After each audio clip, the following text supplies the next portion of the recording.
Sports, ja kopumā, es domāju, ka Sandim un Mārtiņam varētu būt līdzīgi, bet viņi var pastāstīt, ja, ka viņš tev iemāca attieksmi pret uzvarām, attieksmi pret zaudējumiem, attieksmi pret līdzcilvēkiem un viņu attieksmi pret tavām uzvarām un zaudējumiem. To es esmu jau teicis, ka tas, kas man likās vislabākais, ko es esmu sasniedzis, izrādījās viskaitīgākais man. Un tas, kas man likās, ka ir pilnīgākais krahs, izrādījās man visvērtīgākais. No tās manas sporta specifikas rallijs ir iedevis tādu vispārējo ikdienišķo disciplīnu. Kas tev bija lielāks skolotājs? Tavs uzvars vai zaudējumi? Neviens ne otrs. Bet kas? Dzīve, pieredzes.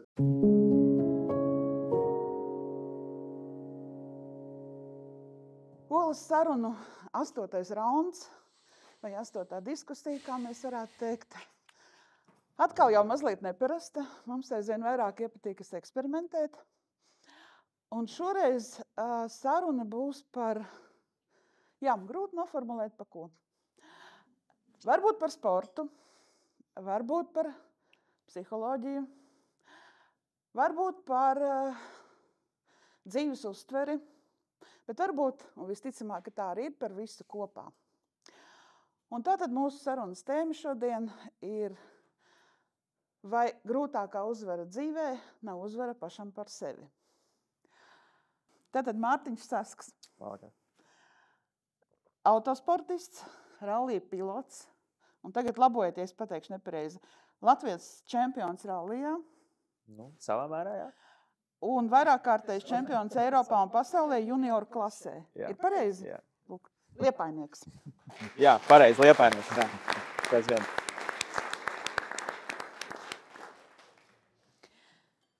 Sandis Ozoliņš, hokejists. Laikam hokejisti arī nemāc būt bijušie, tāpēc es teikšu, joprojām hokejists. Vienīgais latvietis, kurš ieguvis Stanley kausu, nav pareizi. Nu jau ir vairāk. Tātad man ir novecojusi informācija. Pirmais, jā. 3 reizes spēlējis Latvijas hokeja izlasē, piedaloties Olimpisko spēļu turnīros. Ir taisnība? Jā, 3. Arī uzņēmējs un sieviešu žurnāla mīlulis, es varētu teikt. Okay. Pieņem.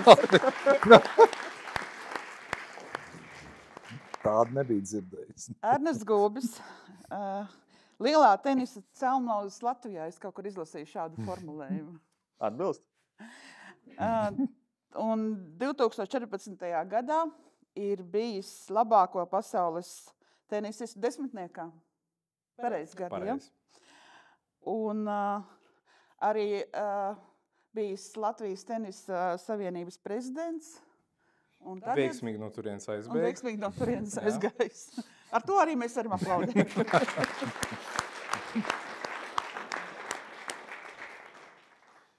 Lūk, bet pirmais jautājums, ko es jums laikam uzdošu, nebūs ne par sportu, ne par uzvarām, bet par to, es tā kā kavējos, es ienācu, skatījos, jūs tik aizrautīgi savā starpā diskutējāt, vai dažādu sporta veidu sportisti vispār bieži satiekas?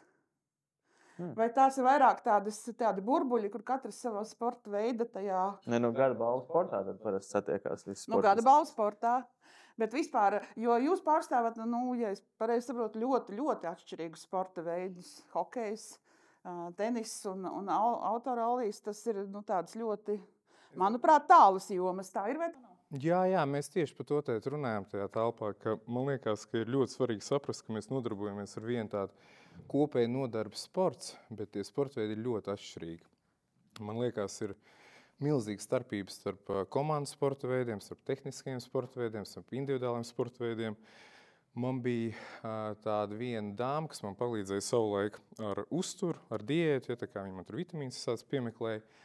Un man ar viņu bija interesants sarunas, jo viņa bija strādājusi ar ļoti daudziem sporta veidiem, tieši dažādiem sporta veidiem. Tur ar futbolistiem, peldētājiem, riteņbraucējiem, tenisistiem un tā tālāk. Un viņi to darīja ļoti, ļoti ilgus gadus. Un viņi tā kā stāstīja, kā viņi varēja tā kā vilkt kaut kādas paralēlas no tās nodarbes par cilvēkiem. Pieņemsim tāds piemērs. Kas notiek ar cilvēku, ar pieņemsim peldētāju? Iedomājamies to, ka šis peldētājs pavada, ja viņš profesionāli sporto, viņš pavada apmēram 10, 15, 20 gadus, vismaz 4, 5, 6 stundas dienā baseinā.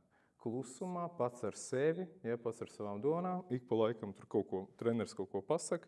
Un kāda ir atšķirības ar šādu cilvēku un viņa, teiksim, dzīves uztveru un vispār apziņas uzbūvu un tā tālāk, ar pieņemsim hokejistu, kā Sandis, kurš ir komandas spēlētājs, kur tu ceļo nepārtraukt ar vieniem un pašiem cilvēkiem komandā, tev ir nepārtraukt sarunas uz laukumu, ārpus laukumu, pa taktiku, jūs viens ar otru komunicējat, kā tas ļoti maina vispār cilvēku. Tā, man liekas, ir tāda interesanta tēma. Tā ir? Jā. Paldies!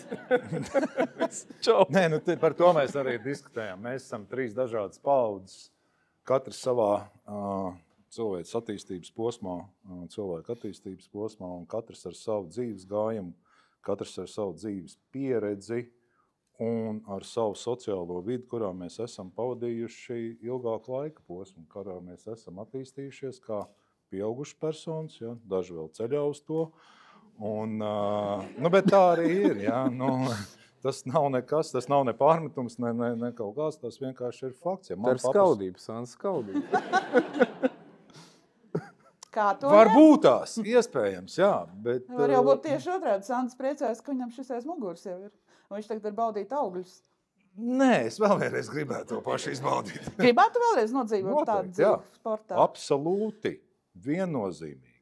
Pat ar tām pašām sekām, kas ir bijušas. Es mēģinātu viņas pielabot nedaudz, bet tā bija fantastiska dzīve. Jo es dzīvoju savu sapni, kas man bija bērnības sapnis, kurš man hobijs pārvērtās par manu darbu, kurš man ilga 23 gadus. Reci, kurš nostrādā vienā darbā tik ilgi? Es nezinu, bet man tas bija tas hobijs, spēle, kas kļuva par manu darbu. Ar visām pozitīvām, negatīvajām klupieniem, kritumiem, triumfiem un tā tālāk. Tā bija fantastiska dzīve. Viņa jau projām ir fantastiska. Šis, man liekas, ir tāds svarīgs moments arī, ka mums ir, es pa visiem neteikšu, bet es domāju, ka vīri man arī piekritīs, mums ir kaut kādā veidā ļoti paveicies, tāpēc, ka tu kaut kā dzīvē tā ir sakrits, ka tu esi izvēlējies savu profesiju un savu darba vietu ļoti, ļoti agrā bērnībā vai jaunības gados. Es atceros, man tas notika apmēram tā apzināti kādos gados 13, 14, ka es sapratu to, ka šis ir mans darbs un šī ir mana profesija. Un, ja mēs runājam, teiksim, par kaut kādu veidu līderību un kaut kādu veidu to līderību sportā, man liekas, ka es vienkārši atceros, man sieva nesen uzdāvināja grāmatu, Roberts Grīns autors, viņš uzrakstīja grāmatu Mastery. Un tur ir, es pēc atmiņas, tā kā galvenā tā tēze, kas tur ir uzrakstīta, ir tā, ka, ja tu gribi jebkurā sfērā sasniegt kaut kādu augstu profesionalitātes vai meistarības līmeni, tev ir jāiegulda laiks. Un ir tāds, teiksim, vispār pieņems, nenosauksim to pa faktu, bet apgalvojumu, ka, ja tu ieguldi kaut kādā nodarbībā vismaz 10 000 stundu, tad tu vari sasniegt kaut kādā veidā kaut kādu profesionalitāti un meistarību. Un te, man liekas, kas ir pats interesantākais tajā brīdī, kad tu sasniedz šo profesionalitāti un meistarību, tu šī brīdī vari pievienot savu kaut kādu radošo šajā meistarībā. Un tas jau paliek pavisam interesanti. Man liekas, ka par kaut kādu līderību var runāt tikai un vienīgi tad, kad tu esi izgājis visus šos ceļus. Jo mēs kā sportisti, man liekas, man ir piekritīs, mēs esam praktiķi. Ja sports tas ir praktiski nodarbi. Ja visas teorijas tas ir ļoti interesanti un ļoti forši un patīkami, bet caur praksi tas viss notiek. Jā, es domāju, tas arī tomēr tam sportam kā tādam tā interesantā sadaļa ir tā, ka šī teorija jātiek pārvērsta praksē. Ir punkti, mēs autorālijā, mēs, teiksim, necīnamies ar laiku, bet mūsu atskaites punkts ir laiks, cik ātri mēs no punkta A līdz punktam B mēs nokļūstam, cik īsā laikā, ar cik lieliem vai maziem zaudējumiem mēs tur nokļūstam. Un, teiksim, tās dienas vai sacensību beigās, tur tā tā teorētiskā sadaļa paliek maza, jo mums ir pavisam skaidrs, kurš ir bijis progresīvāks, kurš ir bijis ātrāks, kurš ir bijis lēnāk, kurš ir iemetis vairāk gols. Un tā kā, tas ir tas, jā, kas, manuprāt, sportā arī bieži vien dod kaut kādu to rūdījumu, tās sāpes, un arī tad tā uzvara vai zaudējums ir diezgan skaidri definēts spēles beigās. Par uzvarām zaudējumiem mēs parunāsim, bet es gribētu tā kā atgriezties nosacīt bērnībā. Jūs abi esat sākuši diezgan agri. Es par Sandu, cik kādā vecumā? Arī 6 vai 7 gadu vecumā. Vispār 4 gadi. Jā, man liekas, tas bija, jā, nu, teiksim... Es vienā intervijā lasīju, ka 7 gadu vecumā. 7 bija pirmais nacionālā līmeņa jau čempionāts, kurā es piedalījos. Jā, tas bija vairāk tāds tieši jauniešu čempionāts, bet nu, jau kā sacensību tips, tā kā jā, un tas, jā, par to laika ieguldījumu, ko jūs arī pirms tam runājāt, tad mums tajā laikā, kad es nodarbojos ar kartīm, kas ir apļu veidu sports, tad man treneris vienmēr teica, ka pēc pirmajiem 1000 apļiem tad mēs redzēsim, jā, vai tas tavs ieguldītais darbs, kur viņš sāk kurā brīdī atmaksāties. Bet es gribēju jautāt par to bērnību tādā ziņā, vai tik agri sākot raksturs, kā lai saka, raksturs veido tās uzvaras vai uzvaras veido raksturu? Nu, uzvaras jau nesākas, protams, tie ir tādi pūliņi sākumā, bet vai tas nozīmē, ka vairāk no jūsu darba ir bijis atkarīgs, vai vairāk tas, ka sports jūs ir arī kaut kādā veidā mainījis un veidojis? Droši vien tas ir Es domāju, ka tas apusējs process, jo, protams, ka tajā vecumā, ja tā pavelk atpakaļ kaut kādi tie līdz 10 gadiem, protams, tajā junioru bērnu sportā, nu, tu vairāk izbaudi to visu to notikumu un bieži vien arī ārpus trases tā futbola paspēlēšana vai pabraukāšana ar riteņiem pauzēs, tā bija tā interesantā sadaļa, un tad tas sports bija tas, ko tu lēnām mācies. Protams, ļoti, ļoti noteikti liels tas ieguldījums ir no tā laika treneriem pirmajiem, kas pašā sākumā bija arī mans tētis, kurš ļoti daudz ieguldīja laika tajā pašā sākumā un iedeva šos te pirmos pamatus. Un noteikti tas miedarbībā ar to, ka tomēr tev patīk tā tava nodarbošanās, kas tajā laikā varbūt ir tikai sākuma stadijā, ar kaut kādu to darba ētiku, ko tomēr tev iedod pirmie skolotāji. Un tad tu sāc jau ar šo laiku saprast un izvērtēt, cik daudz tu esi pats gatavs guldīt iekšā šo te savu laiku un ar cik lielu atdevi tu esi gatavs to darīt. Un man liekas, ka tas ir tāds, ja es arī varētu teikt, ka tie 13, 14, 15 gadi bija tas brīdis, kad es sapratu, ka laikam, ja paņem man ir 15, es esmu no 7 gadiem sācis, nu faktiski pusdzīves, ja es esmu jau pavadījis tajā sportā, nu tad, ja es esmu ja es līdz šim brīdim jau esmu sevi teiksim, nodarbinājis šeit, es jau šo sportu jau pie tās pieredzes es to pazīstu, un tas ir saprotams, un es to vēlos turpināt, nu, tad no tā brīža arī, man liekas, man tā pieeja sāka jau mainīties uz to, ka es to sev uzliku kā jau konkrētu mērķi, konkrēts rezultāts, kurus es vēlējos sev sasniegt, bet vienmēr man ir bijis galvenā šī doma, ka es neapstāšos līdz brīdim, kamēr ir progress vienā vai otrā vai kaut kādā veidā, bet ja es sezona gada beigās varu paskatīties, ka ir bijis progress no tās vietas, kā es esmu pabeidzis iepriekšējo sezonu. Sandi, kā jums ir bijis?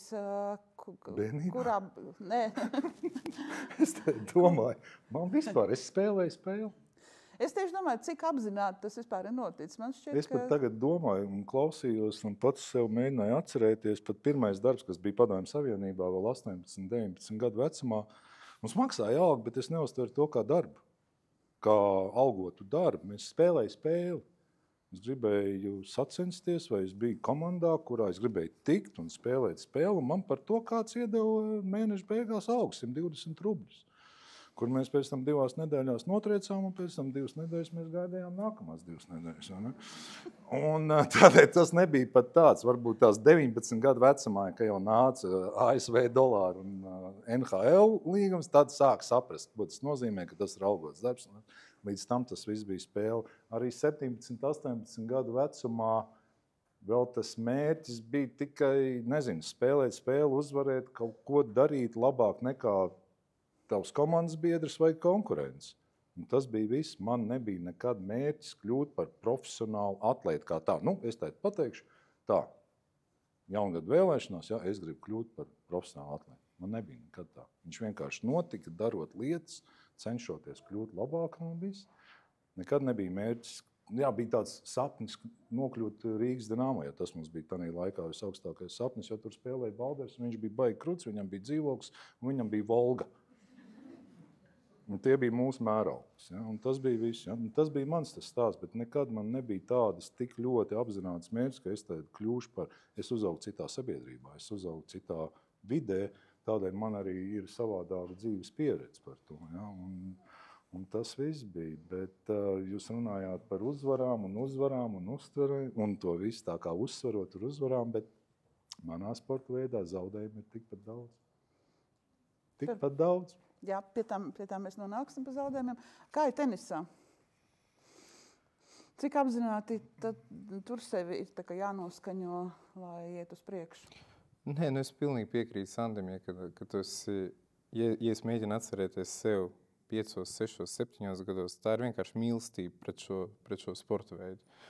Man bija paveicies ar to, ka man vecmāma, viņai ļoti patika tenis. Un viņi man sāka vest vienkārši tur imantā pie sieniņas, mēs sākām ar viņu bungoties. Un man īstenībā kaut kā, un te ir tas kaut kāds varbūt, es nenosauku to par kaut kādu veiksmes faktoru, bet te ir tā kā pateicība vecākiem, ka viņi spēja izanalizēt un saprast mani pēc būtības, kāds es esmu. Ja kāds, piemēram, man, jo viņi saprata to, ka es esmu aktīvs maziņš puisīs, kurš laikam grib kaut ko daudzīt un skriet, un viņi ļoti ātri saprata, ka man labāk iet uz individuālu sporta veidu. Un tas, man liekas, bija tāds ļoti, ļoti svarīgs lēmums, tāpēc, ka man tēvs spēlēja basketbolu, man vectēvs spēlēja basketbolu, viņš bija Padomju Savienības top 5 spēlētājs, ja savu laiku.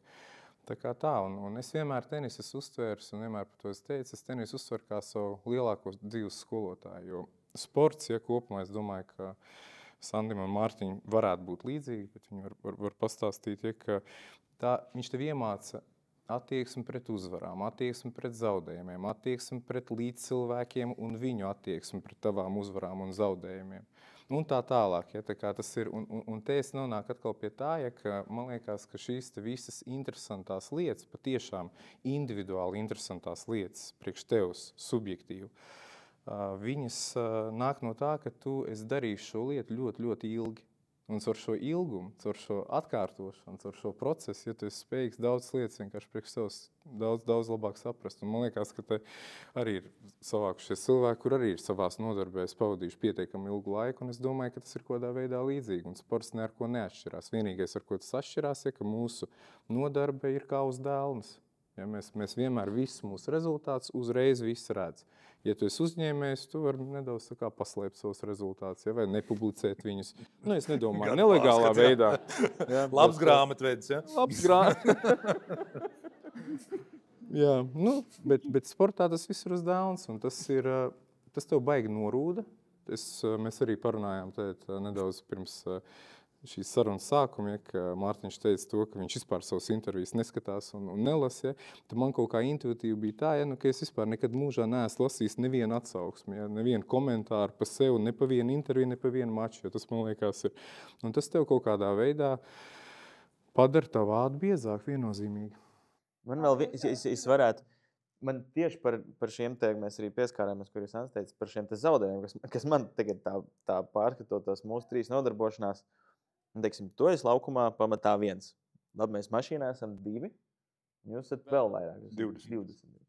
Un tad, tad, protams, uzvarās jau ir baigi viegli, tur jau viss tā, bet es tieši par to, teiksim, mums tajā zaudējumā arī, kas mums skaitās zaudējums, mums redz atkal autosportā, mēs esam pietiekoši daudz braucēju, un tur uzvarētājs ir tas tikai viens, un tas ir, tur arī šie spēki samēri. Jums tomēr ir vēl vienkāršāk, un kurš tieši to maču jūs esat 2 komandas vai pretinieki. Hokejā jau nav neizšķirts, vai ne?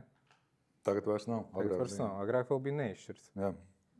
Un tad man tieši kaut kā es aizdomājos par to, nu, tajos zaudējumos tā kaut kāda, nu, teiksim, uzņemšanās, un kur, vai ja tev vienkārši, nu, tu esi zaudējis spēli, tu esi viss vainīgs. Nu, viss vainīgs, nu, neko darīt. Nu, tieši par to hokeju, kā Kolektīva atbildība. Visvieglākais veids, ka ir kolektīva atbildība.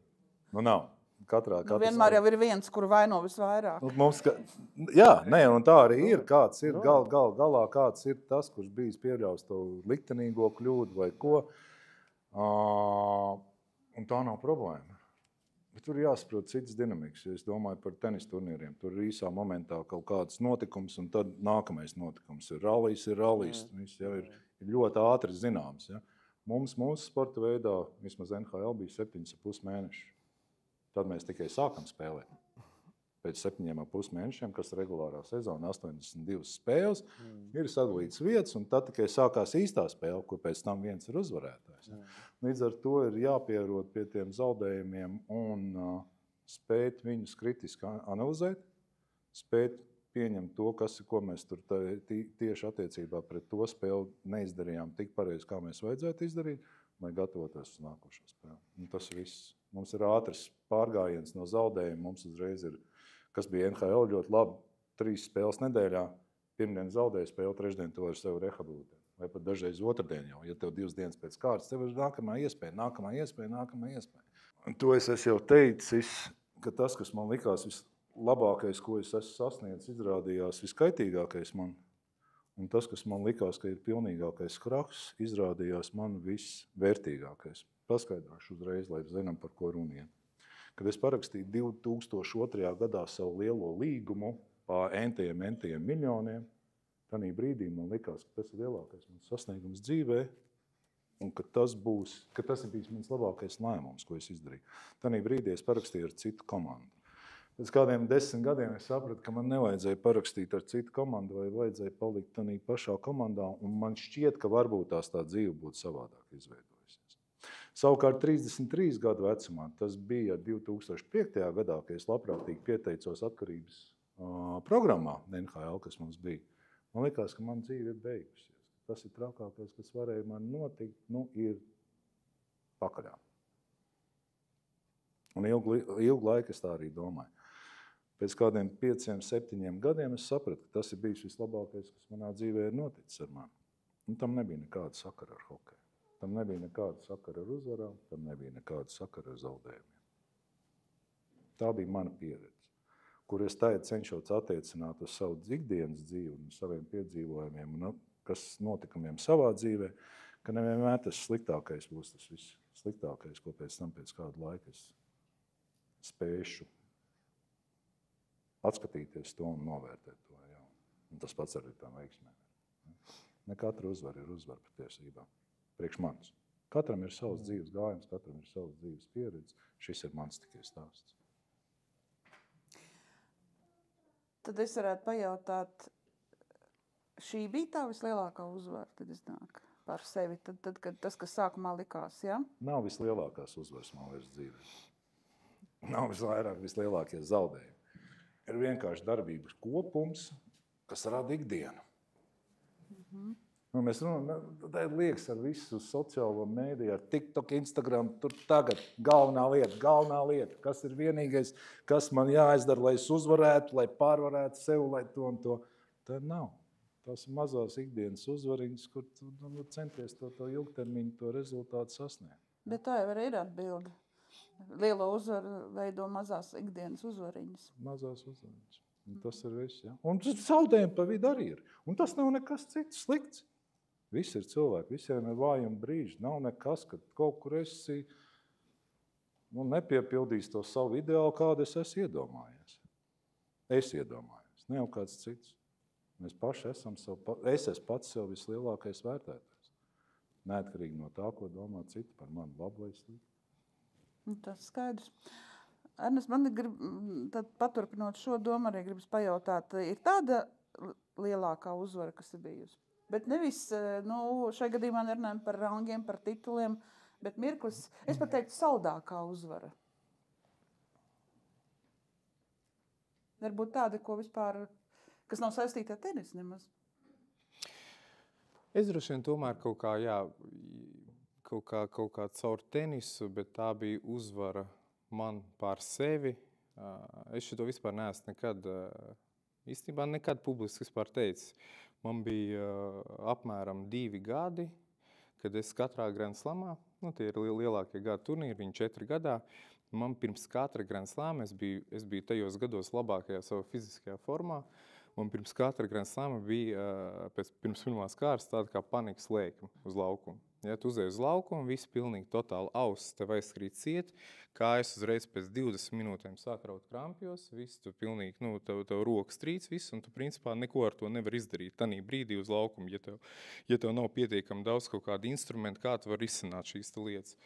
Un tad es domāju, ka tā viena no tādām nopietnākām uzvarām ir tā, ka es kaut kādā veidā ļoti lēnām, ļoti nepareizi, kā tas parasti sanāk, bet kaut kā ar šo visu varēja vienkārši tikt galā.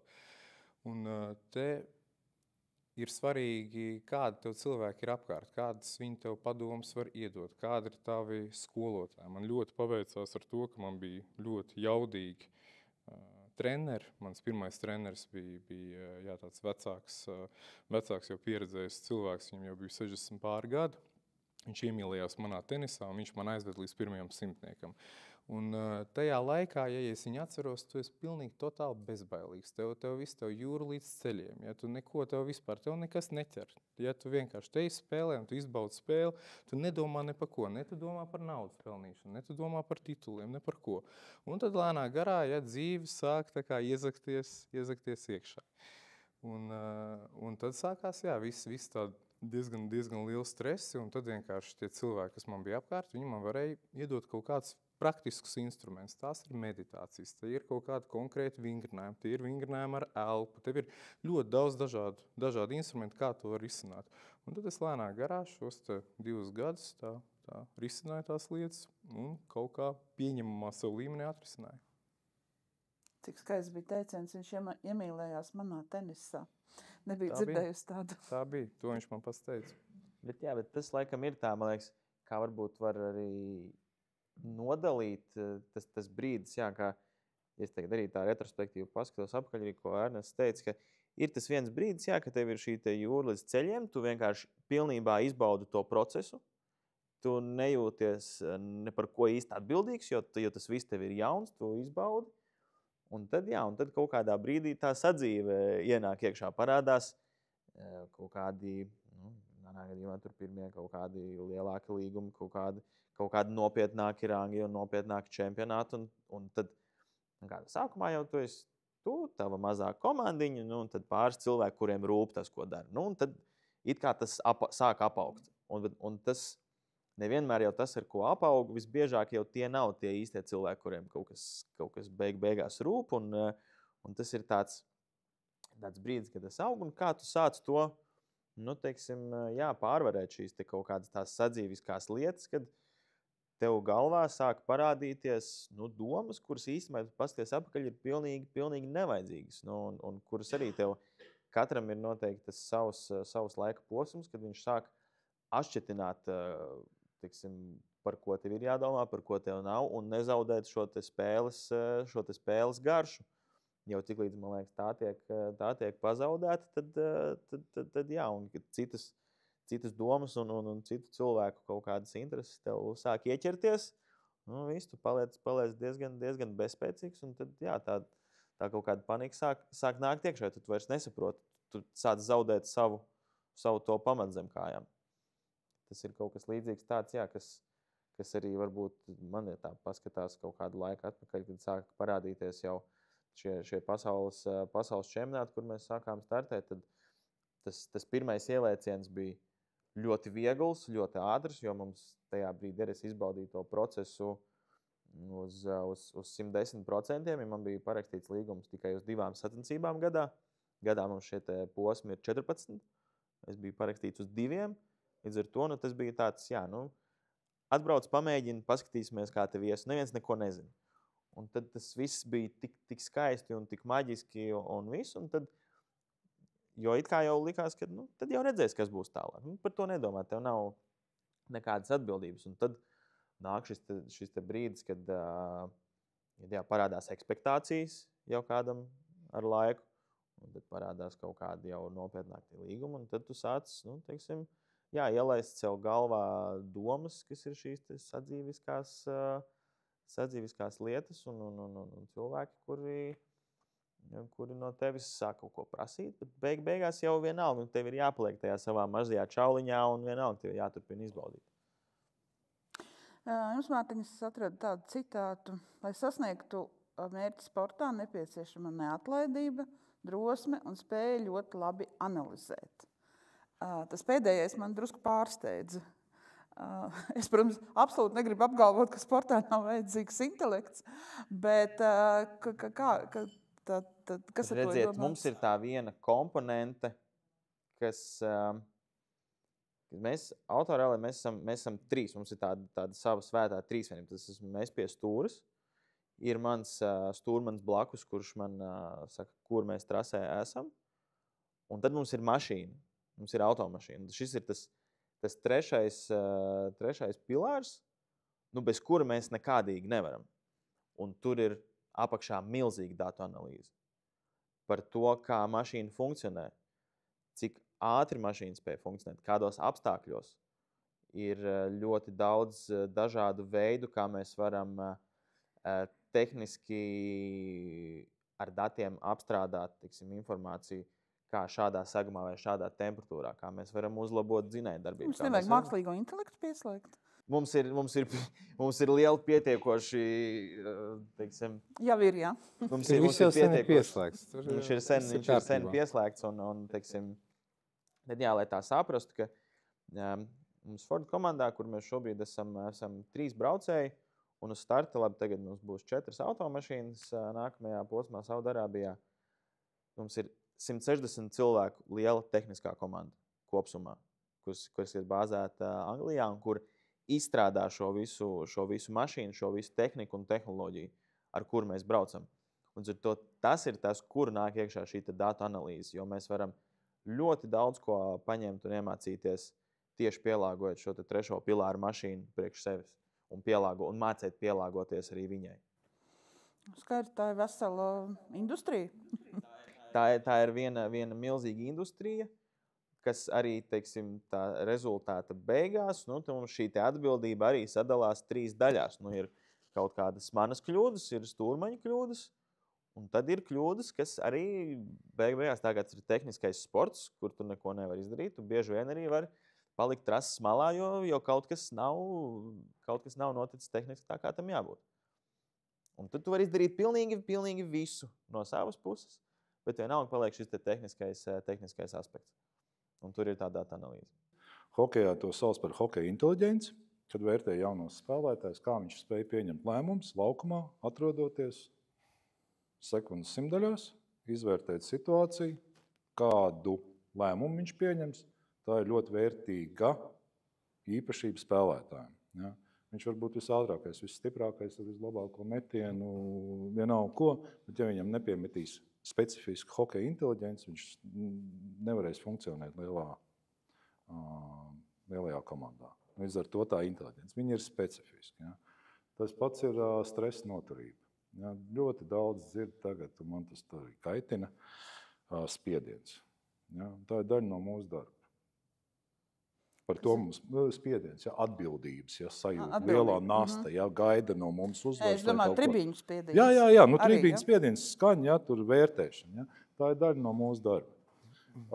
Ir ļoti daudz spēlētāji bijuši, kuri ir talantīgi un meistarīgi un arī inteliģenti, bet viņi nespēja funkcionēt augstas atbildības situācijā, liela stresa situācijā, kad ir šie izšķirošie momenti, uzvarēs zaudēs, pēdējās minūtes vai izšķirošās minūtes, viņi nespēja funkcionēt. Līdz ar to viņi nespēja izkarot to vietu, kas ir visaugstākā vieta mūsu sporta veidā. Ja. Līdz ar to tur atbildība, un tā ir arī drosme. Ja. Drosme uzņemties atbildību. Viņa ļoti specifiska. Drosme, vai tu spēsi iet situācijā, kurā tu zini, ka iznākums nebūs patīkams. Bet tev tas ir jādara, jo tas ir tavs pienākums, tas ilgtermiņā parādīs tavu attieksmi pret sporta veidu, pret tavu darbu, pret pārējiem komandas biedriem, ja, kur ļoti liela tāda komandas sajūta. Ja. Vai katrs varēs paļauties viens uz otru atbildīgos mirkļos, vai kāds noraustīs. Tā ir ļoti liela drosme, tā ir fiziskā sāpju izturība. Ja. Bet tādā pašā laikā drosme pieņemt lēmumu, kas arī ir dzīvē ļoti izšķirīgs. Ja. Būs, nebūs. Un tas viss ir jāizdara sekundes simtdaļā. Principā tā jau ir tāda intuīcijas līmenī. Nē, Nē? tā nav intuīcija. Tā ir pieredze, kas izkalkulēta līdz milisekundē, ja? Tā ir tev būtība. Jo tā milisekunda ilgst ļoti ilgi. Tu pārdomā to, ja tu skaties tavam komandas biedram uzbruk, viņu klapē, un viņš ir, nezinu, profesionāls MMA cīkstonis, un tu zini, ka tev ir jāglāb viņš, un tu domā, tikai nesit viņu sēdoši, bet pēc tam skaties, nē, viņš sit viņu sēdoši, un jālindoja iekšā. Kaut arī tu zini, tu līdās dabūs bietē. Tā riktīgi, ja? Un tas nebūs tā, ka mēs tā pakļaukājamies, bet tā ir tāda īsts kautiņš ielas, ja? Un tev tas jāizvēlās, tā izvēle, ja? Kurš to izdarīs, kurš to neizdarīs. Ja visi apkārtēji redzēs, kas tas notiks, ja? Un pēc tam būs secinājumi pēc tam. Ja? Tas ir viens, ja? Otrs spēj ziedoties kaut kam lielākam, ne tikai pašam sev, to iemāc komandā. Ja?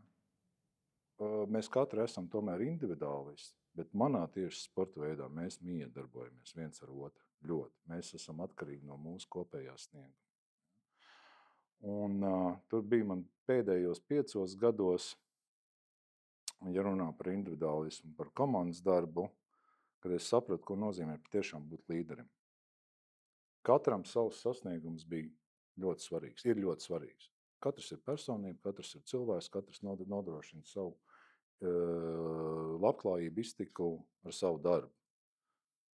Un tikai tad līderis, manuprāt, var kļūt, kad viņš savējo es vai savu sniegumu vairs nav šeit, bet viņš izlīdzinās vismaz ar kopējo komandas sniegumu. Tād psiholoģiski cilvēks spēj arī redzēt lielāku ieguvumu no kopējā, ne tikai no individuālā sasnieguma. Bet tas nāk ar pieredzi. Atceramies, sportisti savas karjeras labākie gadi ir no 23 līdz 30 gadiem.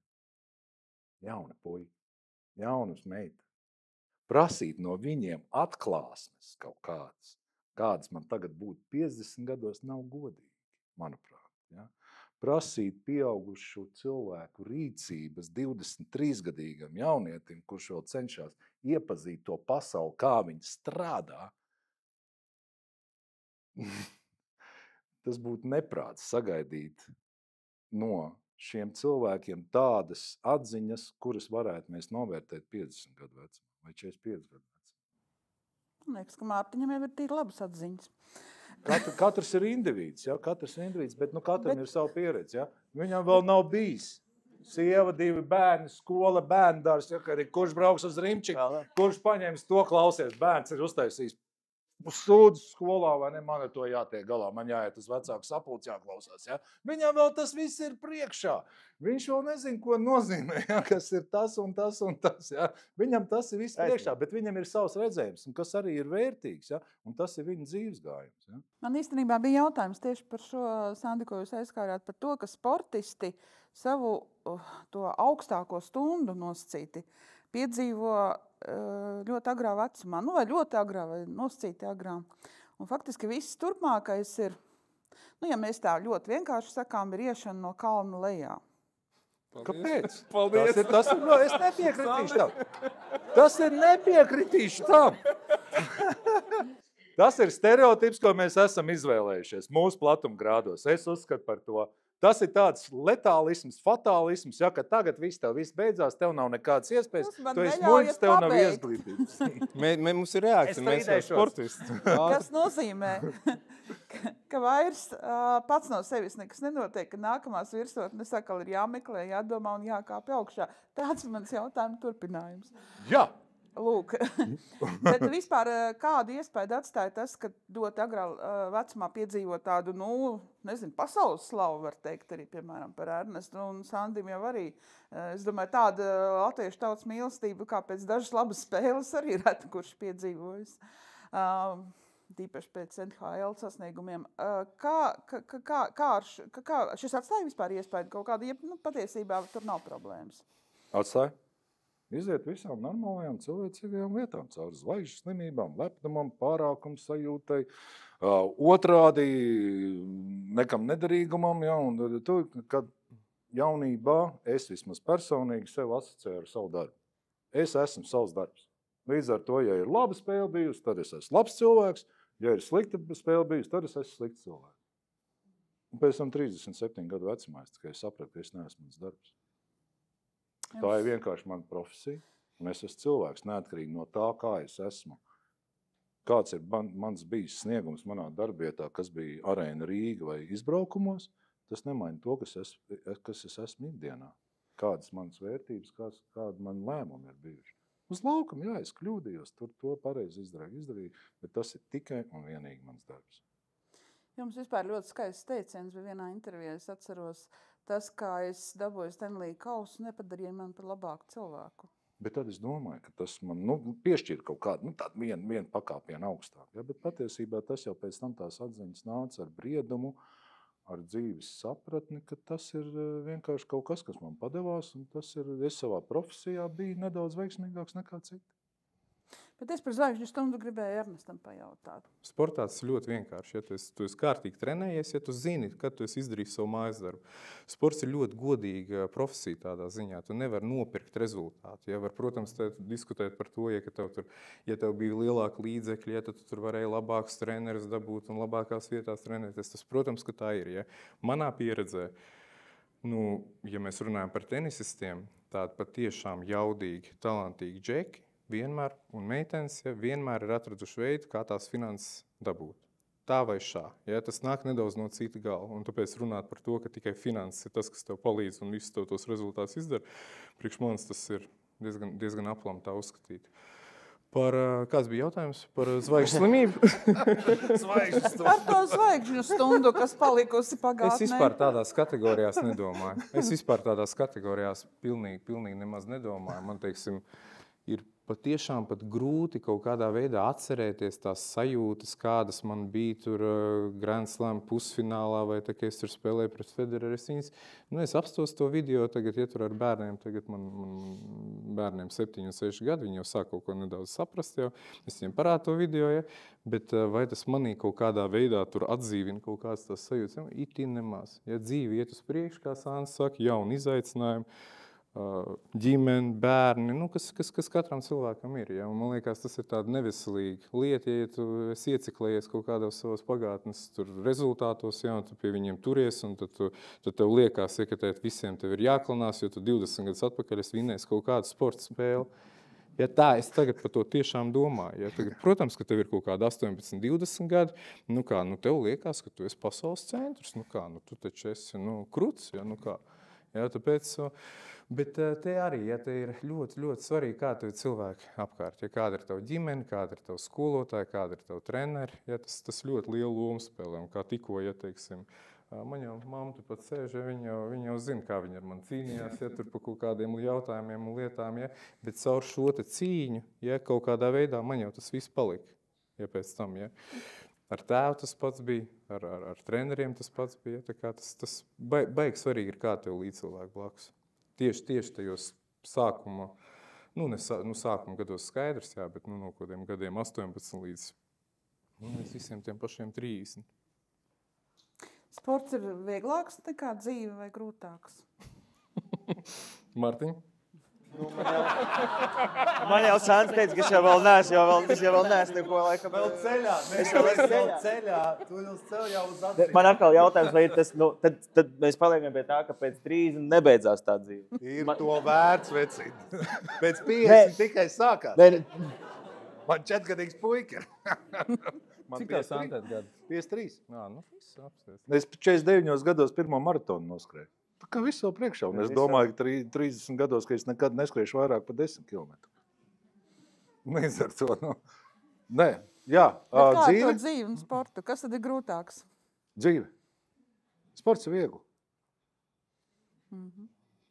Laikam, tāpēc, ka sports ir tajā brīdī, kad tu esi vai laukumā vai trasē, un tajā brīdī, liekas, tas kaut kā līdzīgi kā rallijā. Teiksim arī, protams, ir tas viens moments un tas brīdis, kad tu gatavojies, ir tas gatavošanās process, un tur ir ne tikai sportiskā gatavošanās, mums tur vēl ir budžeta un vispārējais, bet tad tajā brīdī tu uzvelc to ķiveri, iekāp mašīnā, un tad tās viss, tu aiztaisi durvis, tu aiztaisi arī to dzīvi prom, un tev ir, un sports ir viegls, un tu iekāp mašīnā, un viss, un tev beigās ir vienkārši rezultāts tam.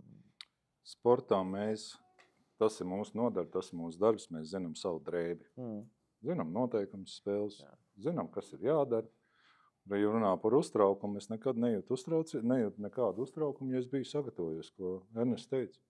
Tu zini, ko es esmu spējīgs, tu esi gatavs, es to salīdzinu tāpat kā iet, kad skolā gāju uz kontroldarbiem vai uz eksāmenu. Ja es zinu tēmu, es esmu nedaudz tāds stress, ja?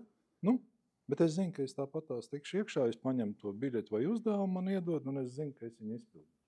Es viņu šitā te zinu, ja? Tad saprotams, es uztraucos, jo es ceru, ka es tikšu tad paveiksies, ja? Tur tas veiksmes faktors. Ja?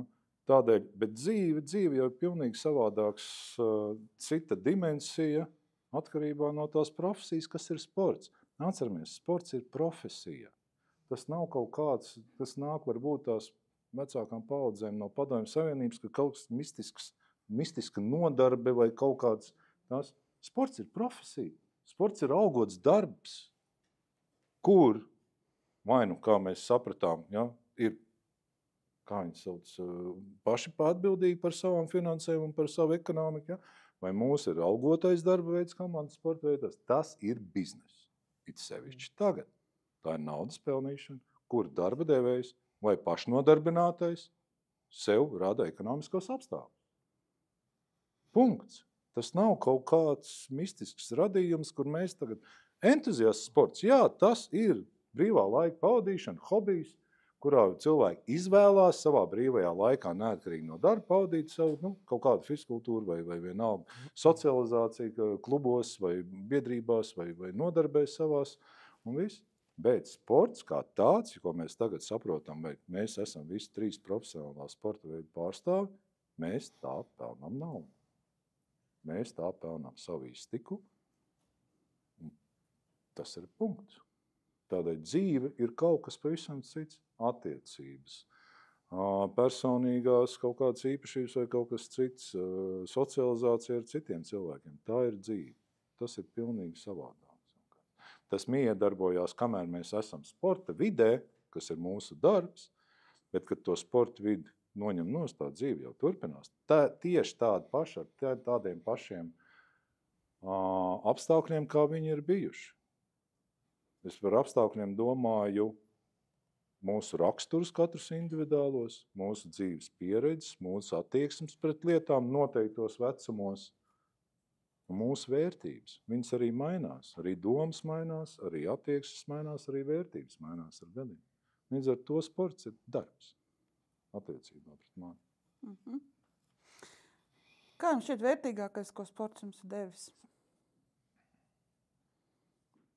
Es varbūt nedaudz nokomentēšu vēl iepriekšējo jautājumu par to, ka man liekas ļoti individuāli par to, ka sports ir dzīve vai ne dzīve. Ja, tas ir ļoti individuāli. Kādam sports ir visa viņa dzīve. Kāds no rīta pamostās un aiziet gulēt tikai ar vienām domām par to savu sporta veidu. Tāds manā tuvumā, tāds viens cilvēks bija, kurš principā dzīvoja tikai sportam. Tas bija Novaks Džokovičs. Es viņu atceros no, ja kāds nezina, ja tas ir tagad šī brīža visvairāk Grand Slam titulu iegūšais tenisists, numur 1 pasaulē, tenisa leģenda. Es viņu atceros, ka viņam bija kaut kā 12-13 gadi, mēs kopā trenējāmies Minhenē, un viņš jau tad, 12-gadīgs puišals, viņš jau tad, ja viņš dzīvoja tikai ar to, ja viņš no rīta pamodās, pameditēja, izstiepās, uztaisīja sev augļu kokteilīti, ja, padzērās, notrenējās. 12 gadu vecumā. Viss jau tas bija tad, ja. Un es skraidīju futbols, basketbols, uz kino aiziet, ja. Tādi dažādi cilvēki. Un man personīgi atkal tas nekad nebija tā. Man tenis nekad nebija visu man dzīvi. Ja? Un tas visdrīzākais kaut kādā veidā traucēja maniem rezultātiem. 100%. Ja? Katram savs ceļš un katram sava līnija. Bet es par to sportu. Kas ir vērtīgākais, ko sports katram jums ir devis? Varbūt sāks ar Mārtiņu. Viņam šis ir visaktuālāk pagaidām. Es domāju, ka varbūt tiksim, no tās manas sporta specifikas rallijs ir iedevis tādu vispārējo ikdienišķo disciplīnu. Jo mums viss šis sacensību cikls tiek izteikts laikā, tiek izteikts laika rezultātā. Mums ir konkrētā minūtē, konkrētā vietā jāierodas. Mums ir savi šie atzīmēšanās checkpointi trases distancē un vispār šī arī teiksim, tā sagatavošanās visam tam procesam. Es domāju, tādu kopējo disciplīnu. Tas ir tāds, es domāju, pats pamats. Un kā arī satiekoties, mēs smējāmies, kad var redzēt uz sportistiem, ka sportisti ierodas laikā. Tas... Atšķirībā no manis. Jā. Es domāju, tas ir tāds uzreiz tā dziļi neiedziļinoties tādās pirmatnējās un ikdienišķās vērtībās. Jā, es tā arī jautāju. Sandi? Pieredze. Dzīves pieredze. Bet man vispār teorija, ka tādā sportā augstu sasniegumu cilvēki nav normāli. Kā jebkur? Kā jebkur. Viņi nav normāli. Ja mēs pieturamies pie normas, nevajag būt normālam. Esiet atšķirīgi, esiet savādāki, tad ir tas procents, ka būs lielāks sasniegums, ir lielāks. Jo, piemēram, aiziet 2 naktī un regulāri, ne jau to vienreiz, bet skriet krosu, tas nav normāli, ko mēs saprotam, ka normāli. Ja? Vai pārvarēt nenormāls sāpes, tas nav īsti normāli, jo ir pāri tiem cilvēciskajiem pašsaglabāšanās instinktiem. Ja? Vai 12 gados tikai domāt par to, ka tas nav īsti normāli. Ja? Ja man arī prasa jaunieši, kā man jātrenējās, kas dara, es saku, nedara tā, kā es daru, vairāk nekā es. Jo tad tu būsi tikai tā, kā es.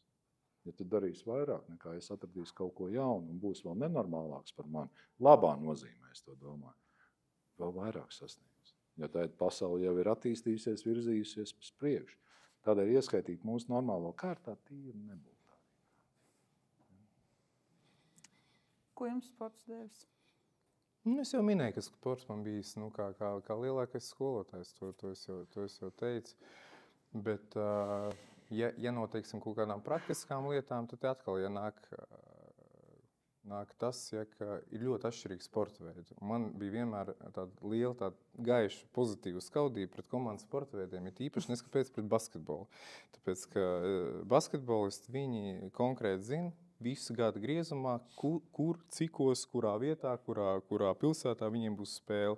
Tenisā ir pilnīgs haoss. Tu aizbrauc uz turnīru, tu vispār nezini, kur tu būsi nākamnedēļ, tu it kā piesakies turnīram, bet tev var turnīrs aizņemt visu to nedēļu. Ja tu vari aizspēlēties līdz finālam, tu vari zaudēt pirmajā kārtā. Biļetes tu nekad nevar pasūtīt. Ja tev viss tā organizēšana, kas ir ap to, un ja pieņemsim komandas sporta veidā, tev treneris un komandas īpašnieks ir tavs nosacīt darba devējs, tad tenisā ir tieši otrādi. Tu esi darba devējs visiem, un tu to komandu veido. Un tāpēc tā ir tā papildus atbildība, kas ir uz taviem pleciem. Un tas arī, zināmā mērā, tev daudz ko iemāc. Tev ir jāplāno pašam viss tavs lielais gada budžets. Ja? Skaidrs, ka, protams, tur, ja tev paveicās, tev ir cilvēks, tev var palīdzēt izdarīt, bet, teiksim, komandas sporta veidā tas savādāk. Ja tu atnāc, principā, redz, kur es esmu, ja tev viss ir dvielīts ir, forma ir, botas ir, viss ir. Es varbūt pārspēlēju, Sandra, varbūt ne vēl tavā laikā, bet ir jau, jā. Bet līdz turienē jātiek, lai tev būtu tas viss, jo savādāk tas ceļš līdz tam, ko tu saki, kad ir dvielīts viss, un tev lidmašīnā ir savu vietiņu, un krabu salāts tev ir pasniegt. Pat dvielīšu nav. Bet līdz tam 5. trolejbusā ar savu hokeju somu un hokeju nojām jākrīt uz nerviem 8 no rīta visiem apkārtējiem cilvēkiem. Jā, bet Sandrs ļoti pareizi pateica, un tā īsa atbilde vienkārši pieredze. Jā, tā kopējā dzīves pieredze. Jā, kā mēs redzam, menedžera spējas? Lielā mērā. Jā, tas jau ir tas, ko mēs runājam. tomēr, lai vai tas kopējais vārds mums ir sports un sportists, tad tomēr katram ir, tā specifika ir tik dažāda, un te var tikai viens otru var kaut kā papildināt, un ir arī kaut kādas lietas, kas ir brīžiem pilnīgi atšķirīgi. Baigi mainās attiecību dinamika, ja tev treneris ir darba devējs vai tu esi darba devējs treneriem. Tas ir vienkārši fundamentāla atšķirība. Un uz tā bāzes, ja tu veido kaut kādas tās tālākās attiecības, un tas ir diena un nakts. Ko jūs esat sev teikuši brīžos, kad licies viss, es padodos? Man Zilniece teica, ka viss izdosies. Pilnīgi nopietni. Pilnīgi nopietni. Mēs ticam. Bija periods, es aizgāju ezotērikā vienu brīdi. Pat pusgadiņu. Aizgāju pie Zilnieces. Viņa pateica, tā, būs grūti, bet beigās būs baigi gandarīts. Es aizbraucu spēlēt hoķi. Decembrī baigi grūti. Valkos uz to stadionu domāju, nē, tūlītās atlaidīs. Šitais ir balla beigusies. Tanī brīdī atceros, tad tās Zilnieces taču teica, ka pēc tam būs baigi labi. Tic, netic, bija labi. Lai tik paradoxāli, jā. Vienmēr prasa kaut kādas. Jā, Zilniece man palīdzēja. Ļoti Vai es otro pārliecinoši. reizi tam ticēšu? Es vēl neesmu bijis pie Zilnieces. Varbūt vajag aiziet. Nē, es absolūti nebrīnos, jo galvā mēs zinām, ka viss ir galvā. Vienalga, kas tas ir. Jā, Ja daudzreiz. cilvēks notic, tad tas tā arī ir. Jā, un tas deva to mirkli, labi, vēl viena diena. Labi, vēl viena diena. Un gan jau kaut kas pamainīsies. Un bijuši tādi mirkli, kur ir lasīts, runāts, meditēts, un citi ir stāstījuši, jā, un nekas nestrādā. Kamēr nepāriet, neiziet cilvēks, es vismaz, kamēr es neizgāju tam visam procesam cauri, sāpīgajam, nepatīkajamajam, šaubu pilnajam, baiļu pilnajam, zemu pašvērtējumu pilnajam procesam, kamēr neizgāju cauri, kamēr nepateicu stop, ok, pietiek, tikmēr tas turpināt. Vai tas notika, tas bija nedēļa, vai tas bija 2 nedēļas, vai tas bija 2 gadi, kamēr sevis žēlošanas periodā, to es tādu sauc par sevis žēlošanu. Kamēr es no viņa netiku ārā. Un tā ir man dzīves pieredze. Un tikko es ieeju atkal tanos periodos atpakaļ iekšā, es drusku ātrāk varbūt spēju tikt no viņiem ārā. Viņi turpinās. Tas jau ir tikai dabisks process un aplis. Šī brīnišķīga formula vēl vienu dienu. Izturēt vēl vienu dienu. Īstenībā. Jo nekas jau nav letāls, kamēr nav letāls. Jā, laikam ir tas, ka tur jau nekādas īsti tādas zāles un brīnuma formulas tam nav. Un, protams, neviens jau neteica, ka būs baigi forši un baigi viegli. Mēs tagad visi būsim profesionāli sportisti starmežu gaismā un tikai mums būs visiem augsti rezultāti un visi tikai par mums priecāsies. Tas jau tā nav, un tā ir arī viena no tām darba specifikām, kur tu vienkārši varbūt ļaujies kaut kādām lietām ar laiku, kā arī teici, ar pieredzi, vienkārši tu to neņem personīgi, pirmkārt, daudzas lietas, jo arī dienas jau beigās, individuālā sportā un vispār jau sportā, tu jau esi tas, kurš nosaka sev to, cik daudz tu esi gatavs, cik labi tu esi, kam sagatavojies, kam tu neesi sagatavojies. Un īstenībā jau tu pieņem visus variantus beigās. Labi, mēs šo ralliju nobraucām 5. Labi, varbūt mums ir progresam kaut kāda iespēja. Labi, varbūt mēs varam labāk. Nesanāca avarēji. Ok, labi, avarēji. Es apskatos, izanalizēju, kāpēc es avarēju. Ok, labi. Varbūt būtu labi nākamreiz neavarēt. Un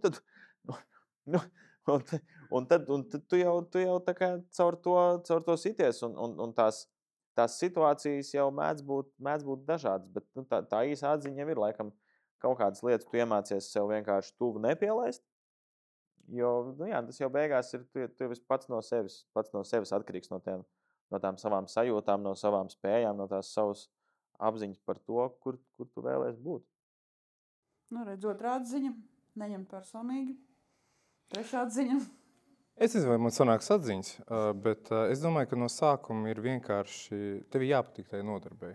Tev no sākuma viņai jāpatīk, un tad tu viņu cerams, ka lēnā garā iemīlēs. Kaut kā pa savam, kaut kā varbūt nepareizi, kaut kā varbūt caur sāpēm, caur šiem, bet tā tikko un tā ir savu veidu mīlestība. Ja? Arī pret tiem zaudējumiem, pret tiem smagumiem. Ja? Tas viss ir tāds process. Un tu lēnā garā, manā vispār skatījumā, es kaut kā iemācījos iemīlēt šo nodarbu. Un ja tu viņu iemīli, tad jau tev vairs nerodās tādi jautājumi. Zaudē, labi, aiziet tur, atslēdzies, aiziet uz kino, aiziet, tur piedzeries beigalā, ja baigi vajag. Ja? Bet atpakaļ pie darba. Ja? Tur nav variantu. Es personiski vispār nedomāju tādās kategorijās. Tikai zaudējums ir vienkārši sastāvdaļa, kas ir dabiski. Pilnīgi noteikti. Es nezinu, ja man statistika apstīsies, ja, tad man ir vismaz, ja, tur man liekas, ka man pat vairāk zaudējumi ir karjerā nekā uzvar. Noteikti tur nav 50 uz 50, apmēram tā. Man ir vēl viens jautājums, bet es laikam tagad ļaušu uzdot, ja ir kaut kādas vēlmes uzdot no zāles jautājumus. Kur ir jāredz roku, lūdzu? Jā, jūs. Paldies par diskusiju. Tagad, kā man tagad bērni iet uz treniņu?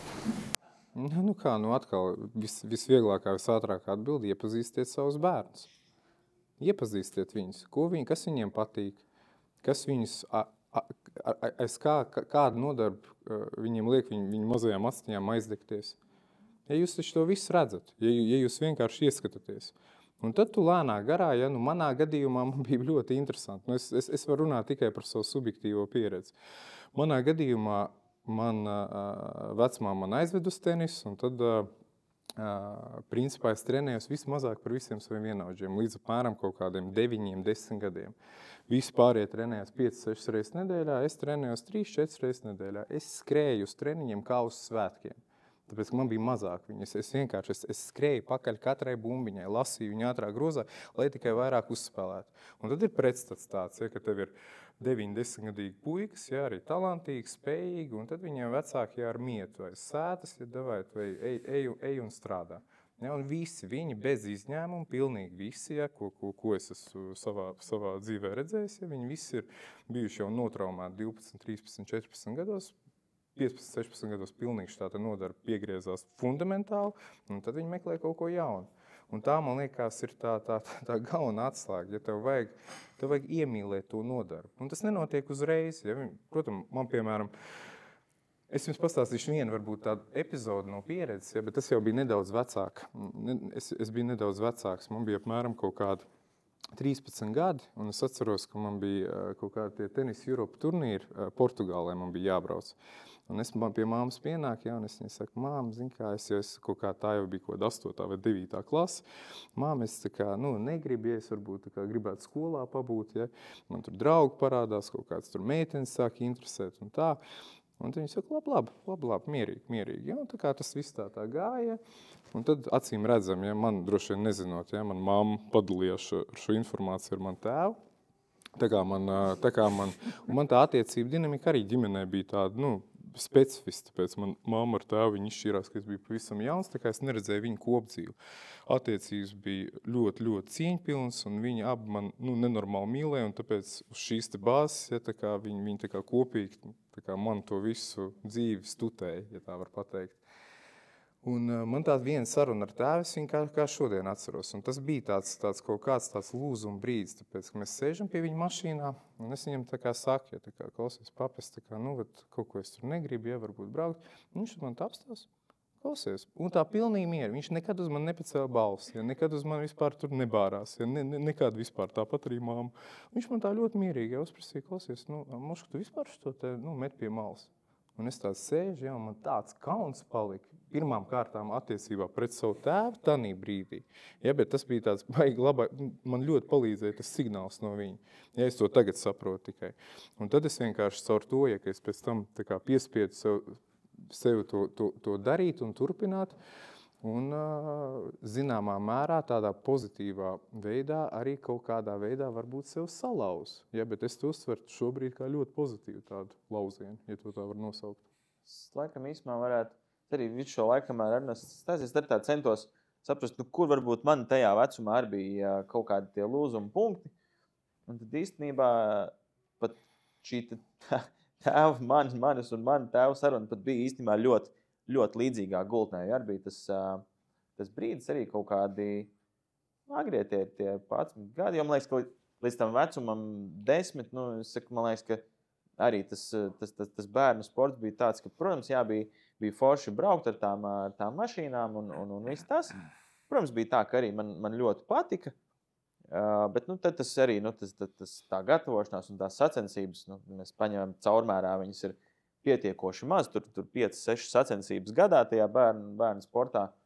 Tur, lai aizbrauktu sacensībām, man bija jāizpild, bija tā absolūti kaut kādus tos normatīvus, jo tā labā ziņa bija tāda, ka man tiešām patika. Bija jābūt tur skolā normālām atzīmēm, bija arī jau fiziski jāsāk, es tajā laikā arī vēl ar peldēšanu nodarbojos.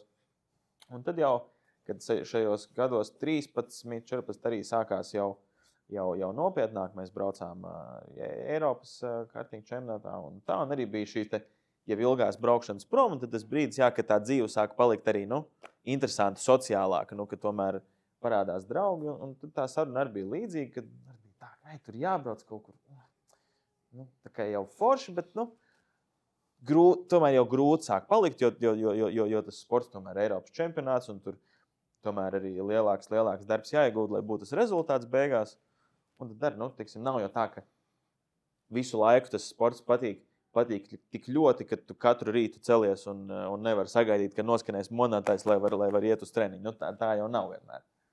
Un tad arī bija no viņa tas jautājums, ka labi, varbūt, ja tev tiešām negribās, neizbrauc uz tām sacensībām. Labi, nekas tu nebrauc.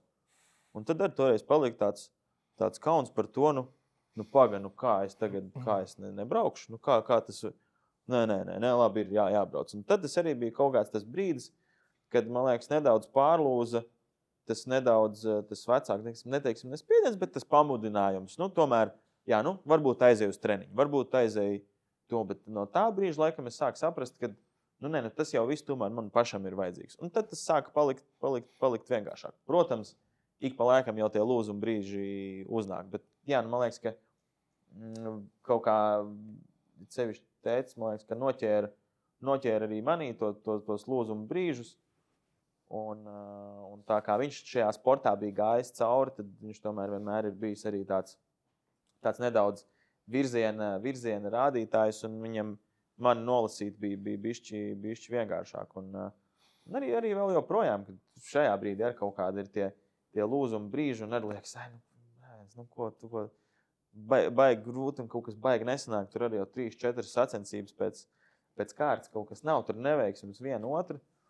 Tad vienkārši, varbūt tās ir tādas neuzspiešanas, bet iedot to, varbūt no vecāku puses, to tādu, to brīvo, ka tomēr pieņem pats jau to lēmumu, ka tas jau nav vajadzīgs tev kā vecākam, tas jau ir viņam pašam jāsaprot kaut kādā brīdī tam bērnam. Dara atbildes. Nav pareizās atbildes. Ja mēs par to runājam, tad nav pareizās atbildes. Man ir 2 dažādas pieredzes bijušas. Viens ir no maniem vecākajiem dēliem, kuriem tagad jau ir 31 un 29. Tad bija pilnīgā demokrātija, negribnēja. Ja? Nekas arī nenotika. Tagad ar citu pieredzi jau skatoties, meitenīte negrib iet uz dejošanu, bet tādā pašā laikā visu laiku šīs negrib mums iet, bet tādā pašā laikā vakarā dejo pati no sevis, bet negrib iet, Un tad ir tas, man patīk, ko teicu, uzzināt to bērnu, ko viņš patiešām grib. Man kā pieaugušā atbildība ir iemācīt bērnam, ka ir jāpārvar tie grūtie mirkļi. Tāpat kā man ir grūtie mirkļi, man negribās kaut ko darīt. Es esmu morāli, fiziski, vienalga emocionāli nogurs no kaut kā. Un būs tie grūtie brīži, kur ir jāpārvar. Vai viņš izvēlēsies to tālāk vai netālāk darīt, tā jau būs viņa izvēle. Bet man kā pieaugušiem attiecībā pret bērnu ir jāparāda tas ceļš, jāparāda tas virziens, ka ne viss vienmēr būs labi forši. Man nevienmēr ar pilnu entuziasmu. Es iešu pa to ceļu, jo dzīvē jau tas pats būs neatkarīgi no tā, vai tas ir sports, vai tās ir mākslas kultūras nodarbības, vai kaut kādas citas vietas. Un tas jau ir tas manai atbildība kā pieaugušiem. Parādīt, kādā veidā funkcionē šī pasaule un ko es varu sagaidīt no savas turpmākajā dzīvē.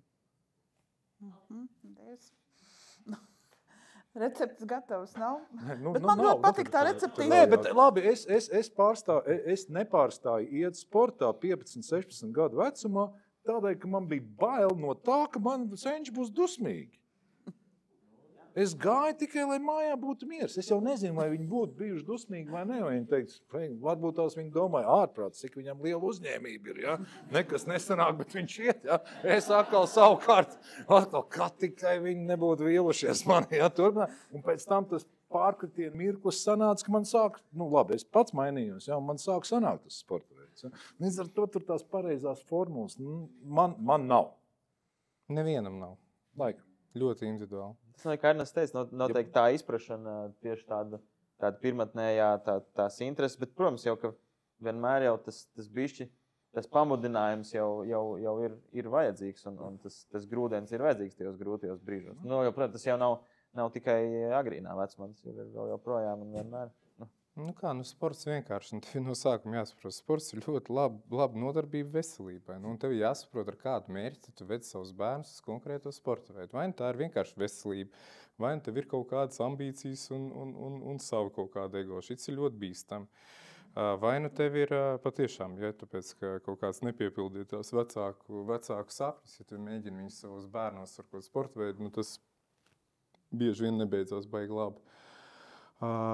Vai arī tu pieņemsim, man teikt aug jauns džeks, jauns puika, 6 gadi. Viņš sāk iet tenisā, ja es viņu arī gribu, viņš sāk tur boksēties. Ja, un man ir ļoti svarīgi, lai viņš izaug kā krietns vīrietis.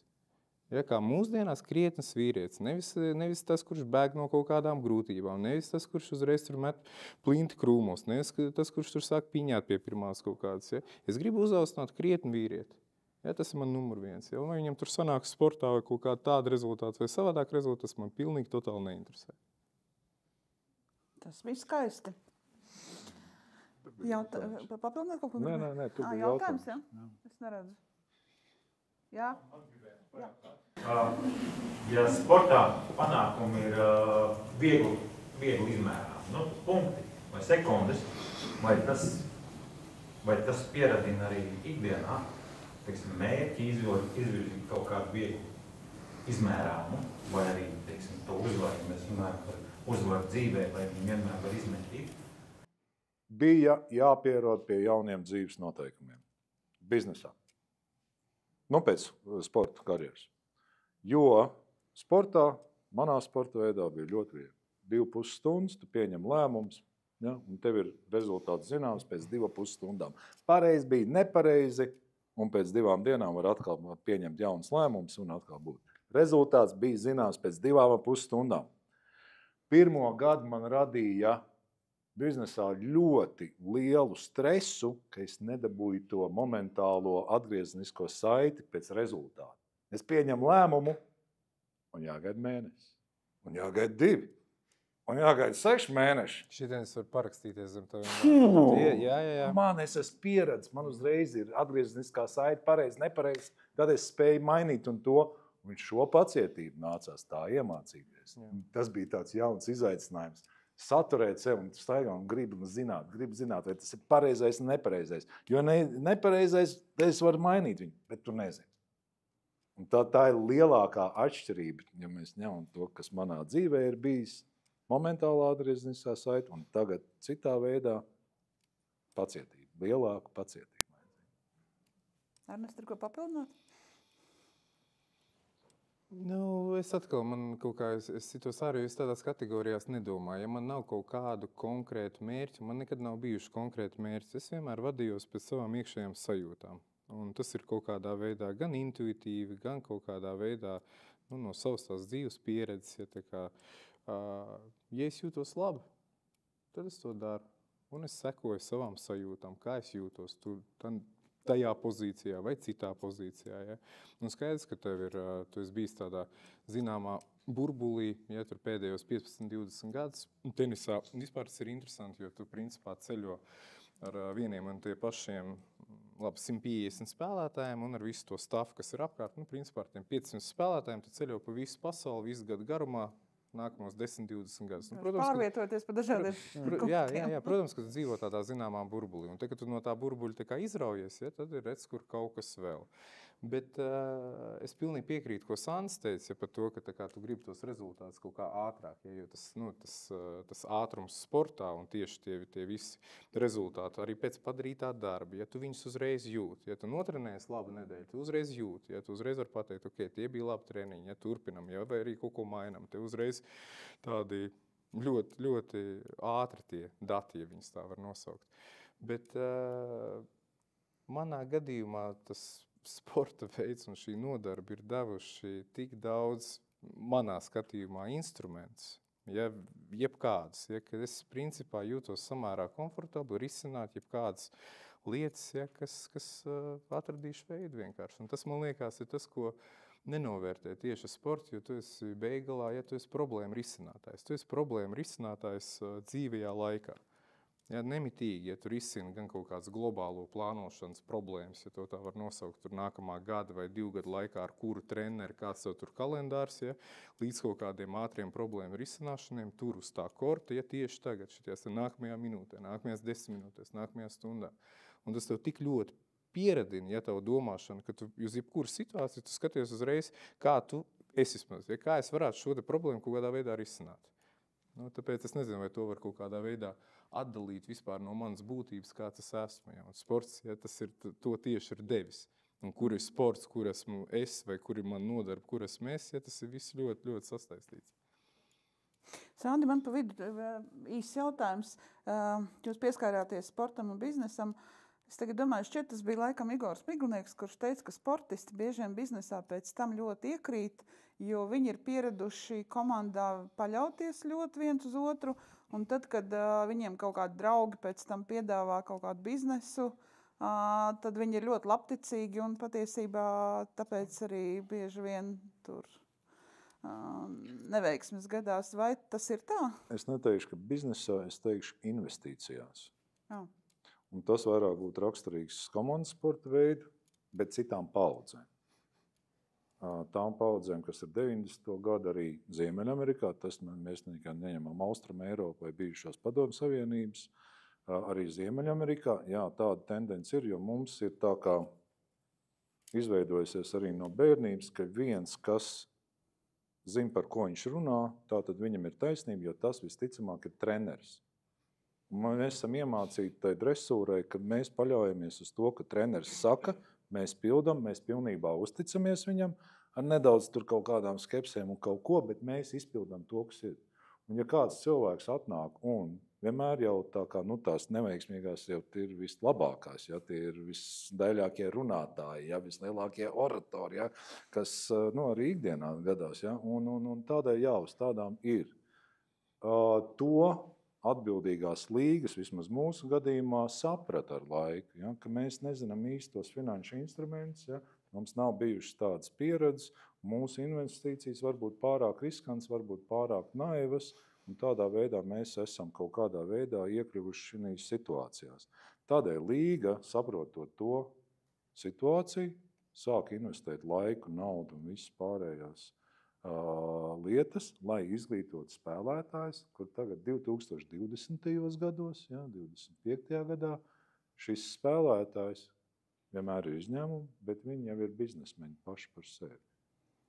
Viņiem ir gan apkārt cilvēki ar savām pieredzēm un vēsturēm, kuri var pateikt priekšā, tā zelta raktuve vai dimanta raktuve Āfrikā nav labākais investīcijas projekts, ja, kur atgriezni, Baltija varianti, ja, mūsu, ja, 50-100% ieguldījumi atgriezumi. Ja. Tādi ir tie. Mēs tādi paši bijām nos 90. gados sportos. Ja. Tagad ir lietas mainījušās. Ja. Savukārt biznesā, kad jau iziet cauri no tiem visiem sākuma, no A līdz Z augšanas procesiem, augšanas sāpēm, veiksmēm, neveiksmēm, vilšanām, savām pieredzēm, zaudējumiem, uzvarām, tad jau cilvēks kļūst par biznesmeni, ja viņam ir lēmts kļūt par biznesmeni. Ja viņam nav lēmts kļūt, viņš nekļūst par biznesmeni vienalga. Viņš var kļūt par investoru. Ja? Tur bija jāroka, ne tā laikam bija pirmā roka. Jautājums ir, vai ir priekšrocības mūsu sportisti Latvijā arī to? vai jūs dzīvē vienu brīdī jūs esat domājis, ja es dzīvotu, citā valstī man būtu labāk vai sliktāk?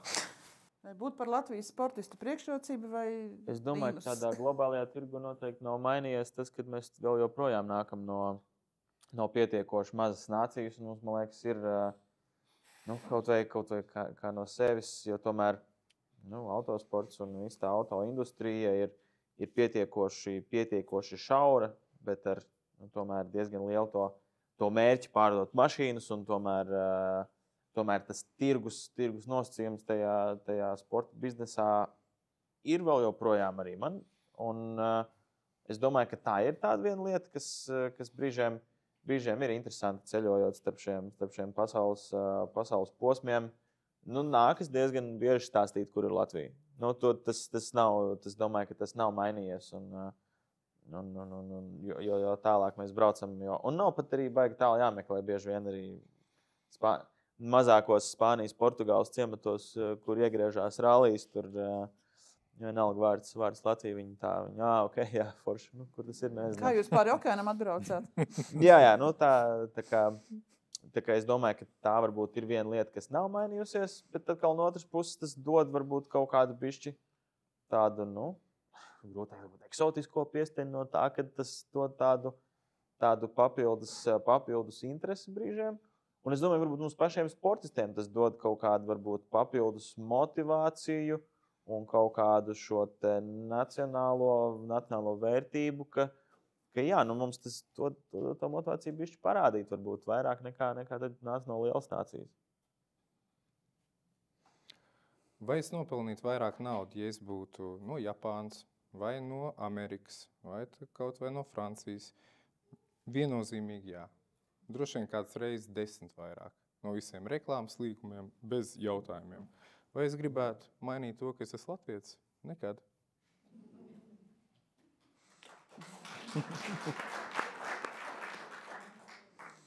Hokejā tā nav priekšrocība, ir spēles noteikumi, kur ir jāpieņem. Jo, lai jaunietis sasniegt hokeja meku, kas ir NHL, viņam diezgan agrā jaunībā, viņu vecākiem ir jāpieņem lēmums, ka atvasītei ir jābrauc spēlēt kaut kur citur. Tad viņam dos vislabāko iespēju piepildīt savu sapni. Tas nav viegls lēmums, jā. Saprotams, vienmēr ir izņēmumi, jā. Ir vienmēr izņēmums kaut kāds, bet tā ir tā tendence, kas šobrīd Latvijā hokeja sabiedrībā ir, jo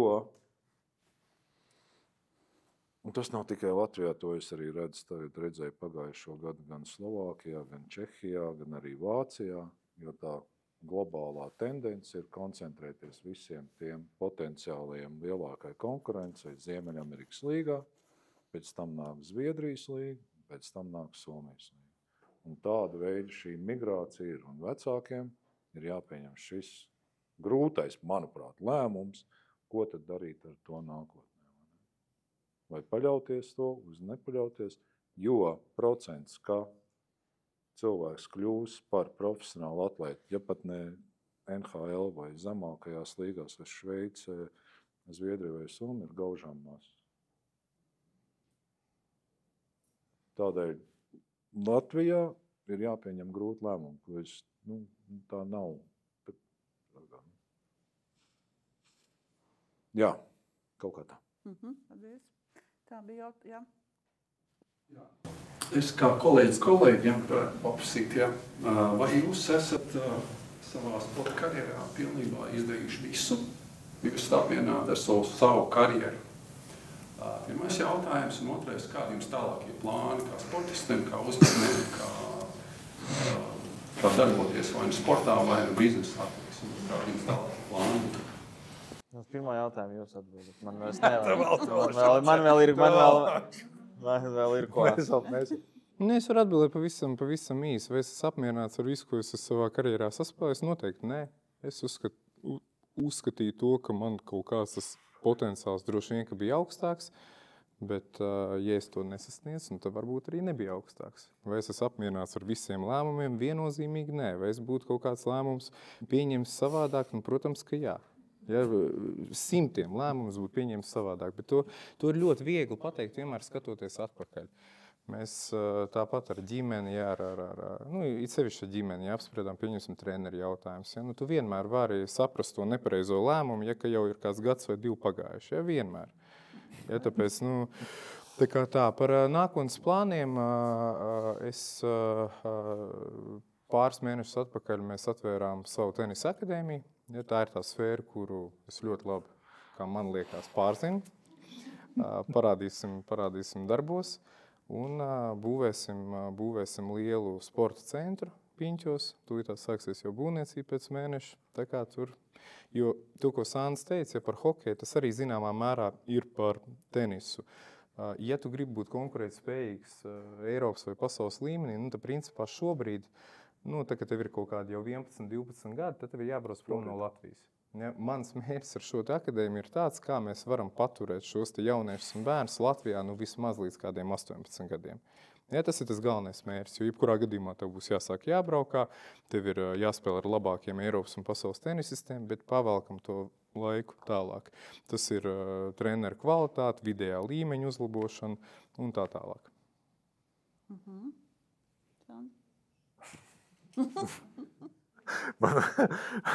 Man ir vairāk nevis pārmetums sev, bet nesapratni. Kādēļ es domāju savādāk un pieņēmu lēmumus vai biju spītīgs vai stūrgalvīgs, kad es spēlēju. Un, kad es kļuvu par treneru, man tas likās tik vienkārši. Kādēļ es neklausīju tos trenerus? Līdz ar to es sev varētu mainīt visu pilnībā un būt gandrīz vai ideāls, bet tad ir otra vai ne, ka tā spītība tomēr izveidoja man par to, ka es biju, un tad nevienmēr garantēts, ja es būtu paklausīgs un darījis pilnīgi visu, ko treneris liek, ka es būtu bijis tāds, kāds es biju. Ja? Arī retrospektīvā vienmēr, bet man vienīgi es nevarēju ilgi saprast, kādēļ es biju tik dumšs. Kādēļ es nepaklausīju? Tas taču tik viegli izdarīts, un es būtu labāks bijis, bet man bija tas savs redzējums. Bet kopumā par savu karjeru es nospēlēju tik ilgi, kamēr es pats zināju, kamēr es varu spēlēt. Un man bija tas... Tas bija Zenīts? Nē, tas jau bija Nadirs. Saprak, tālāk nav, ja? Bet es beidzu tad, kas bija man paveicās noteikti. Es esmu gandarīts par to, ka es pateicu, ka viss, es vairs nevaru spēlēt. Es esmu izspēlējis visu līdz tam, ka man tagad negribās vairāk uzvilkt hokeja formu.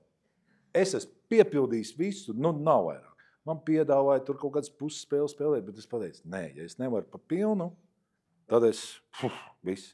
Arī veselība 41 gados, man tā pēdējā olimpiāda, un viss. Bet tur tas secinājums bija pašam priekš sevis, ko es tagad saku citiem sportistiem, kas ir tādā periodā, kad beigt, nebeigt, kā beigt un ko beigt, ja? Sportistiem ir bijis vienmēr, ka gribās tādā zenītā beigt, ja? Ka gribās skaisti beigt. Ja? Izrādās, ka viens pat neatcerās, kā tu esi beigts.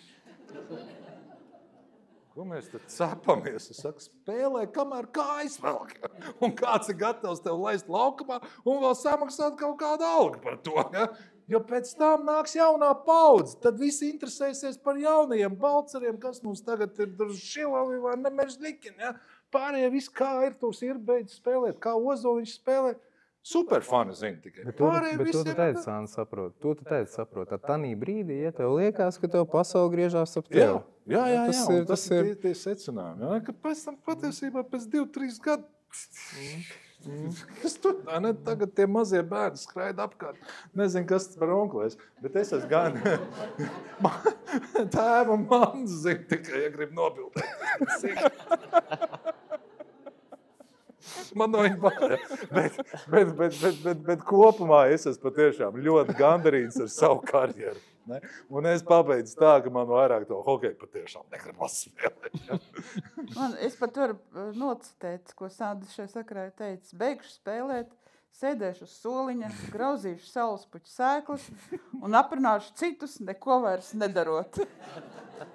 Tās bija plāns, bet kā vienmēr tie plāni. Tagad 7 no rīta 2 bērni, viens uz skolu, viens uz bērndārs, pēc tam uz darbu, jārisina problēmas, jāraksta e-pasts, un tad pareizi, nepareizi, trādrīt, raulalā. Plāni? Tikko teica uz skolu, uz bērndārs. Zin tā, globāli sakot, nezinu, kādi ir tie plāni noteikti realizēt tos projektus, ko es esmu iedomājies. Un pa ceļam uz to pārvarēt savus bailes un neticību un nedrošību. Tas ir viss. Jaunos izaicinājumos iemācīties kaut ko, uzturēt savu ģimeni, un laikam lielākais būtu, ko es gribētu darīt savādāk šī dzīves pieredzē, ir to, ko Ernests pateica, ja? Uzaudzināt tos bērnus par krietniem cilvēkiem. Tas ir viss. Pārējais viss ir troksnis. Pārējais ir troksnis. Ir vēl kāds jautājums? Jā. Man jautājums Ernestam. Man ārkārtīgi uzrunāja vienu tavu interviju, kad tu vēl biji sportists, un ir īpaši pēdējie vārdi, kurus pateici uz jautājumu, kā tu redzi savu nākotni pēc sportista karjeras. Un teici, man jau neko daudz nevajag, es vienkārši gribētu būt laimīgs. Varbūt tu vari padalīties ar kaut kādiem brīžiem no savas dzīves, kad tev šī sajūta ir bijusi. Nē, ļoti vienkārši. Vai jūs esat laimīgs? Es nepateikšu precīzi, varbūt kāds man palīdzēs, bet vai Japāņiem, vai ķīniešiem bija tāds sens teiciens. Ja tu savas dzīves laikā esi bijis minūti laimīgs, tad tu esi nodzīvojis fantastisku dzīvi. Jo laimi jau viņi ir ļoti, tāds, kas tas tāds ir? Kaut kāds mirkļa laimes, protams. Ja vai es esmu apmierināts ar savu dzīvi? Ļoti, ļoti. Ja, un tas droši vien, ar vārdiem, protams, var spēlēties, jā, bet man patīk tā atbilde. Es viņai daļai piekrītu. Vai jūs savu sportu redzat sapnī kādu reizi? Un ko tieši jūs redzat? Redzu. Kādus mirkļus tieši? Redzu kaut kādus punktu izspēles, redzu sev turnīros, redzu sapņos. Turpināt spēlēt, vārds sakot. Jā, sapņos, jā. Jā, viennozīmīgi tas skats. Bet vienalga, tu sapnī redzi, ko darīt. Un, protams, man pat vairāk tie sapņi parādās kādos brīžos, kad tieši ir tā aktīvā sezona, bet tad grūti saprast, vai tas ir miegs, vai tas ir vienkārši, es domāju, naktīs par to. Tā kā tas, bet jā. Nē. Nē. Tik daudz es izspēlējies, ka viss... Es zinu savus limits, es vairs nevalku vezumu. Man vairs nav tā ilūzija, ka es vēl varētu. Ja? Bet tā arī ir. Varbūt pirmos gadus kaut kur vēl redzēju, bet tagad jau 10 gadus neesmu redzējis. Man ir citi jautājumi, kas ir dzīvē jārisina. Nē, tādēļ, es saku, es izspēlēju līdz pēdējiem. Kas, ja es drīkst uzdot jautājumu, kas tev bija lielāks skolotājs? Tavs uzvars vai zaudējumi? Neviens ne otrs. Bet kas? Dzīve, pieredzes. Paldies. Gan viss. Paldies.